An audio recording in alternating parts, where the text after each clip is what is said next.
Back to circuit and AC channel. ఇప్పుడు మనం వైకర్ల నిర్మాణం గురించి తెలుసుకుందాం. ఆల్పోర్ట్ మరియు స్ప్రేంజర్ ప్రకారం వైకర్ల నిర్మాణం అనేది ఈ 4 విధాలుగా జరుగుతుంది. అంటే వైకర్ ఏర్పడడానికి మూల అంశంగా ఈ 4టిలో ఏదో ఒకటి ఉంటుందన్నమాట.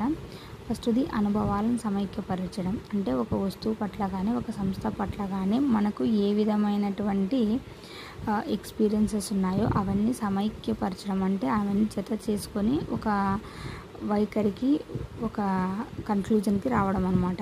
అంటే ఒక స్టూడెంట్ ఎప్పుడు ఏ ఆన్సర్ చెప్పాడు, ఏ లెసన్లోనూ చెప్పకపోతే అతడు డల్లర్ అని టీచర్ అనుకోవడం, లేదా ఒక ప్రైవేట్ టీచరు తను పనిచేస్తున్న సంస్థలో ప్రతిదానికి రూల్ పెట్టడం వల్ల ఆ సంస్థ మంచిది కాదని ఒక అభిప్రాయానికి రావడం, ఒక వైఖరికి రావడం అనేది అనుభవాలను సమైక్యపరచడం. అంటే ఇది ఒకసారి తీసుకున్న నిర్ణయం కాదు, తనకు ముందున్నవన్నీ అనుభవాలను జత చేసుకోవడం వల్ల ఒక వైఖరిని ఏర్పరచుకోవడం.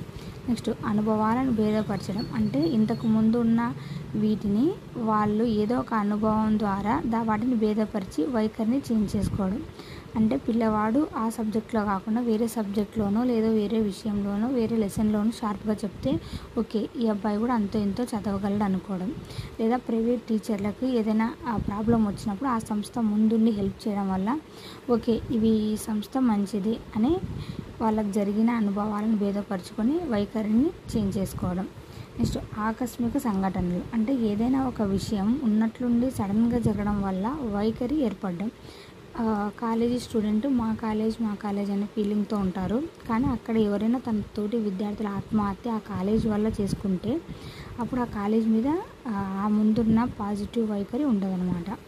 నెక్స్ట్ అందుబాటులో ఉన్న వైఖరిని స్వీకరించడం. అంటే మనకు అసలు ఏమీ తెలియదు దాని గురించి, తెలియకపోయినా దాని గురించి ఒక వైఖరి ఏర్పడడానికి కారణం.